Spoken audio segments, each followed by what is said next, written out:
No commentary in this series. His word is good enough. Today we're going to be in First Corinthians chapter 10. First Corinthians chapter 10 from the New Living Translation version of the Bible. Lessons from Israel's idolatry. I don't want you to forget, dear brothers and sisters, about our ancestors in the wilderness long ago. All of them were guided by a cloud that moved ahead of them, and all of them walked through the sea on dry ground. In the cloud and in the sea, all of them were baptized as followers of Moses. All of them ate the same spiritual food, and all of them drank the same spiritual water. For they drank from the spiritual rock that traveled with them, and that rock was Christ. Yet God was not pleased with most of them, and their bodies were scattered in the wilderness. These things happened as a warning to us, so that we would not crave evil things as they did, or worship idols as some of them did. As the scriptures say, the people celebrated with feasting and drinking, and they indulged in pagan revelry. And we must not engage in sexual immorality as some of them did, causing 23,000 of them to die in one day. Nor should we put Christ to the test, as some of them did and then died from snake bites. And don't grumble, as some of them did and then were destroyed by the angel of death. These things happened to them as examples for us.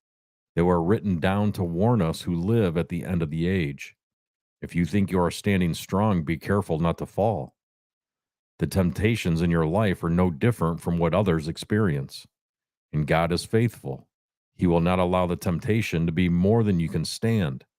When you are tempted, He will show you a way out so that you can endure.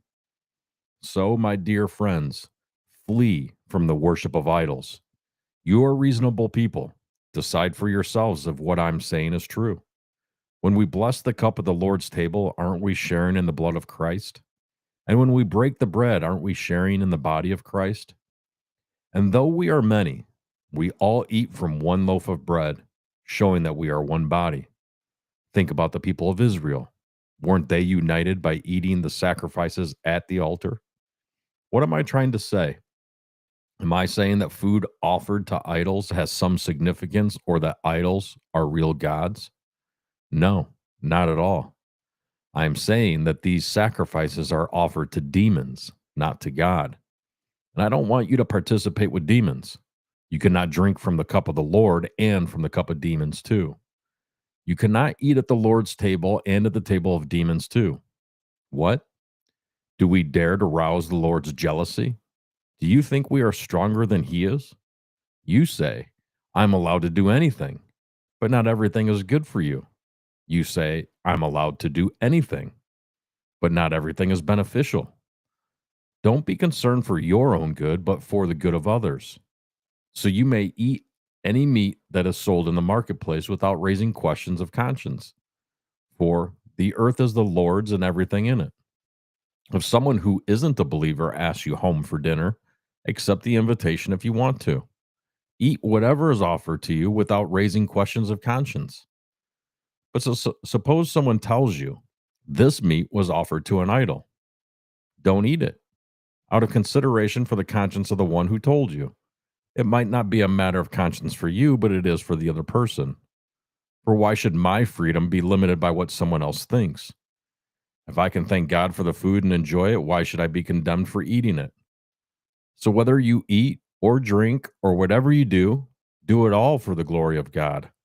Don't give offense to Jews or Gentiles or the church of God. I too try to please everyone in everything I do. I don't just do what is best for me. I do what is best for others so that many may be saved. This is 1 Corinthians chapter 10 from the New Living Translation version of the Bible. Revealing His kingdom, built for eternity, saved by grace through faith. Jesus is King of Kings and Lord of Lords.